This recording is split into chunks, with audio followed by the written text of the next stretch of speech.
Hello students, in this part we will study about the flow of energy in organism as well as from the producer to the consumers. We will discuss about different types of food chain and food web. Now in this part we will discuss about the flow of energy. Flow of energy.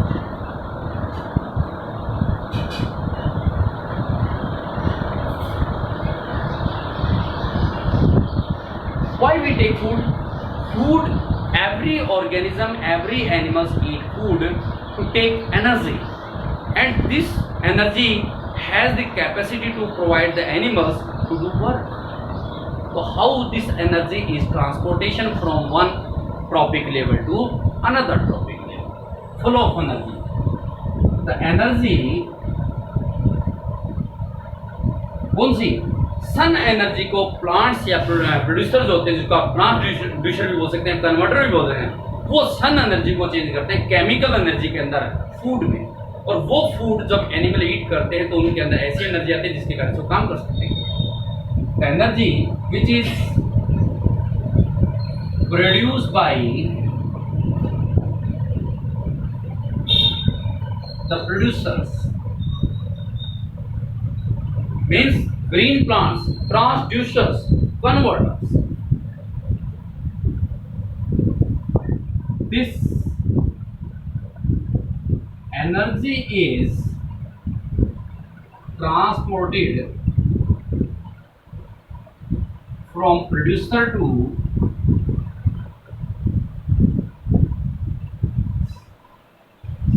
the consumers.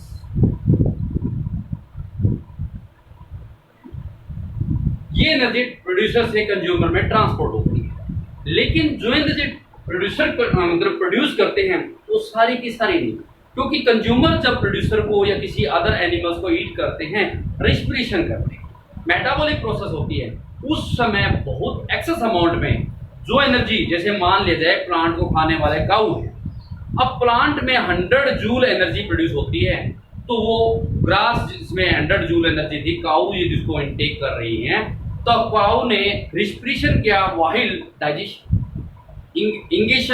Ingestion के समय जब digestion किया उसने respiration के दौरान, and metabolic process में 90% energy जो होती है वो वेस्ट हो जाती है. ओनली 10% एनर्जी फ्लो करती है from one trophic level to another trophic. Only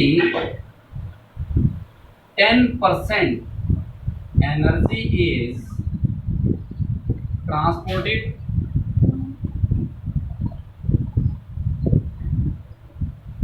to one trophic level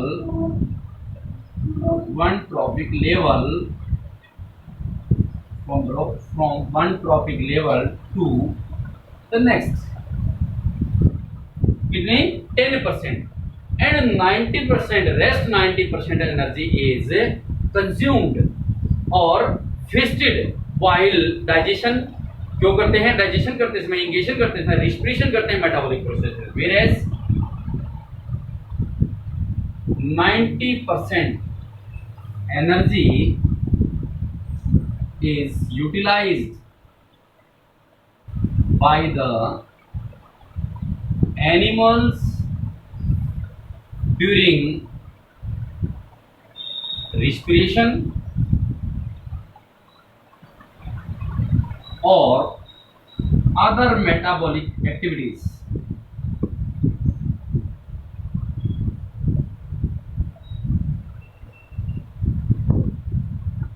ninety percent energy waste हो जाती है रिस्पिरेशन में और मेटाबॉलिक प्रोसेस में. ओनली 10% एनर्जी फ्लो करती है from one trophic level to another. और एनर्जी भी फ्लो किधर से करेगी? प्रोड्यूसर से, क्योंकि कंज्यूमर एनर्जी नहीं बनाते, प्रोड्यूसर से एनर्जी मिलती है. कंज्यूमर को primary consumer, secondary consumer, tertiary consumer. Secondary and tertiary consumer are directly और indirectly dependent on secondary and tertiary consumer are indirectly dependent on producers, whereas primary consumers are directly dependent on producers. This flow of energy कितनी? 10%. Who proposed that only 10% energy flow from one trophic level to another trophic level? This was proposed by Lindemann in 1942. Only the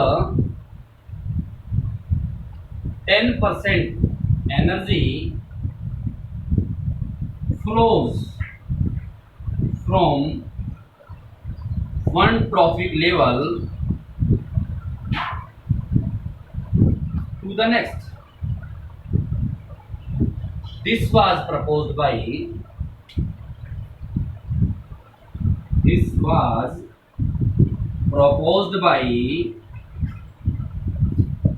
Lindemann in 1942। 1942 में लिंडेमैन ने show कर दिया कि only 10% energy flow करती है, और energy flow हमेशा प्रोड्यूसर से कंज्यूमर की तरफ करती है, not from consumer to producer. Energy केवल एक ही डायरेक्शन में फ्लो करती है, that is from producer to consumers. Energy only flows from one trophic level, या only from producer to consumer, producers to consumers, not consumers to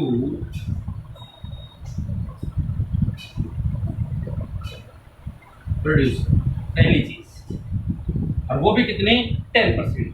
suppose कीजिए एक food chain है, फॉर एग्जांपल एक food chain का example लेते हैं, जैसे grass hopper, frog, snake and eagle. This is the GFC, grazing food chain.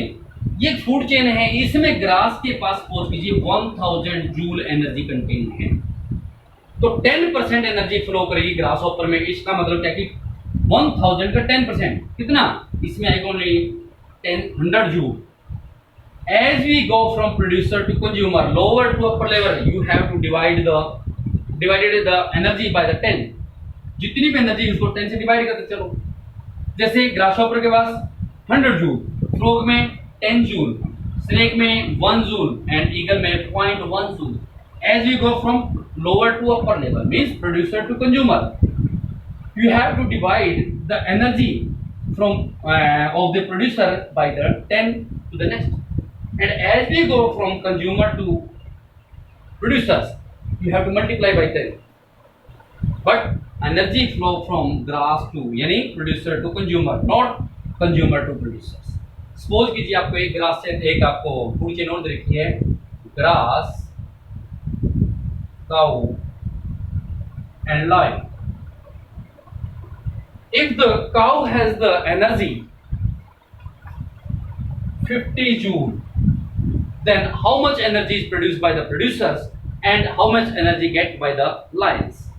As we go from cow to grass, we have to multiply by 10, 500 joule, और जैसे ही हम lower से अपर पे जाते हैं तो 10 से डिवाइड करते जाओ 5। This energy flow from one trophic level to another trophic level only 10%. It was proposed by Lindemann in 1942. अब इसी में से प्लांट जितनी सन से एनर्जी आती है क्या सही को कंज्यूम कर लेते हैं? नो। सपोज कीजिए सन से आने वाली जो एनर्जी है 100% energy towards the earth,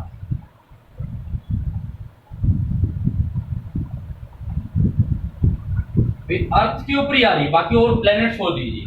suppose कीजिए all the sun energy, 100% sun energy is coming towards the earth, ये सन से एनर्जी आने वाली। इसमें से क्या होता है कि 49%, यानी वैसे तो एक्यूरेट कह देते हैं 49%, अदरवाइज 50% तो अर्थ सरफेस पे पहुंचती है, 50% reflect by the atmosphere and the clouds कुछ एब्जॉर्ब कर लेते हैं। तो 49% एक्यूरेट वैल्यू जो 49% अर्थ सरफेस पे आती है, एंड 51% जो एनर्जी होती है इट इज कैप्चर्ड या absorbed by the clouds as well as reflect back to the space. It is absorbed by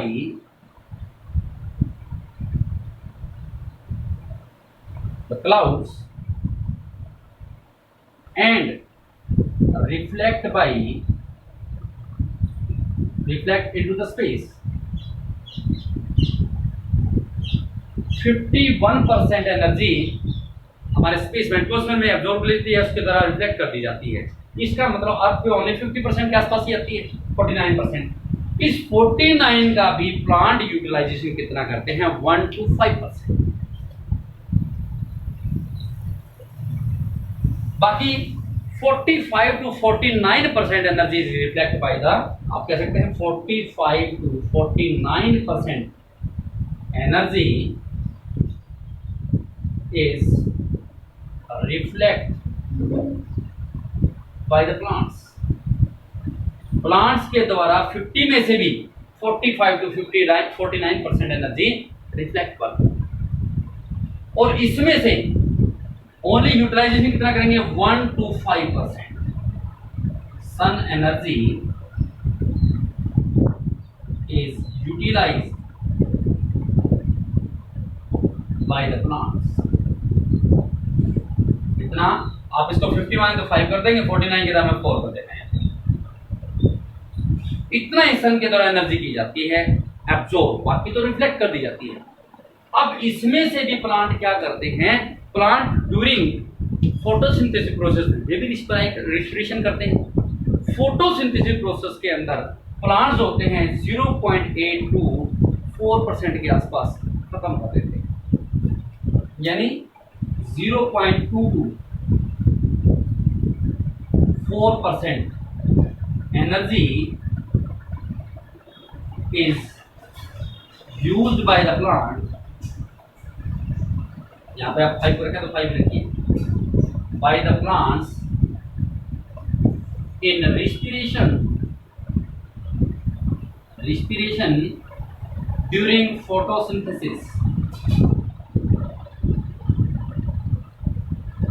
इस फोटोसिंथेसिस प्रोसेस में भी प्लांट 0.2 to 4% एनर्जी मतलब यूज कर लेते हैं। तो एनर्जी यूटिलाइज कितनी हुई, टोटल एनर्जी बची कितनी, ये तो है टोटल जो उसने यूज की, और इसमें से इतना उसने क्या किया, रेस्पिरेशन में खत्म कर दिया।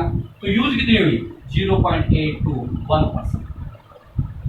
आपकी बुक में only 1% energy is captured by the and utilised by the plants in photosynthesis process. आपकी बुक में ये दे रखा, तो हमने निकाली किस तरह से कि 49 यानी 50% के आसपास आपके आती है। 50 में से भी 45 to 49% प्लांट रिफ्लेक्ट कर देते हैं, उसका 1 से 5% में सन एनर्जी का यूटिलाइजेशन प्लांट कर लेते हैं, सिर्फ बाकी रिफ्लेक्ट कर दिया। इस 1 से 5% में भी प्लांट जब फोटोसिंथेसिस प्रोसेस करते हैं तो 0.2 से 4% एनर्जी यूटिलाइज कर लेते हैं। बाकी बची कितनी, 1 से 0.2 गया तो 0.8, 5 गया 4 गया तो कितना बच गया, 1। Only in your NCERT notebook you have to see that there is 1% energy is utilized by the plant during photosynthesis। वैसे एक्यूरेट देखें तो क्या होगा कि 1 to 5% जो एनर्जी यूटिलाइज कर, इसको बोलते हैं GPP, ग्रॉस प्राइमरी प्रोडक्टिविटी। ये क्या करती है, उसने रिस्पिरेशन में लॉस कर दिया, तो बाकी कितना बच गया, ये बच गया NPP, net primary productivity. This is the relationship. What is the relationship between GPP, NPP and R? GPP is equal to, ये भी कह सकते हैं NPP, net primary productivity is equal to GPP, gross primary productivity minus में R। यानी net हमारी कितनी बच गई, जैसे 0.8 to 1%। कैसे, GPP कितनी हमारी 1 to 5%, लेस कितना करोगे 0.2 to 4%, लेस कर देंगे ना बचेगा। What is the net primary productivity by the plant, 0.8 to 1%। How we can calculate the net primary productivity, net primary productivity is equal to gross primary productivity minus में R। This is the flow of energy into the plants. Is that clear? The next main important topic is flow of energy always in one direction can take place, that is producer to consumer, not consumer to producer, first। And second one, what is the disadvantage in food chain rather than food, what is the disadvantage in food web rather than food chain? food chain में food web के अंदर food chain से क्या disadvantage हैं? Energy flow only in food chain, not in food web। This is the major difference between food web and food chain. Energy flow only in food web and chain, not in food web.